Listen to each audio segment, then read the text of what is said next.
আমি একজন আইনজীবী। আমি কোনো দলের ব্যক্তি হিসাবে আমি আসি নাই।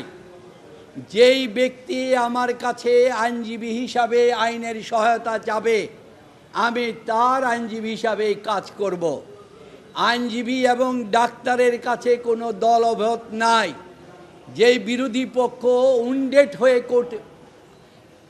হসপিটালে যাবে, বিপক্ষের ডাক্তার তাকে সেবা করতে আইনত বাধ্য, নাহলে সে অপরাধীর পর্যায়ে পড়বে। আমাদেরও আইনের প্রফেশন, বার কাউন্সিলের কোড হচ্ছে আমাদের সাথে হচ্ছে আইনের সাথে। যদি আমি কোনো সরকারি লয়ার নই, আমি হচ্ছে আইনজীবী, আমি ডিফেন্স লয়ার হিসেবে এসেছি। সুতরাং আইনের পুঙ্খানুপুঙ্খভাবে করতে হবে।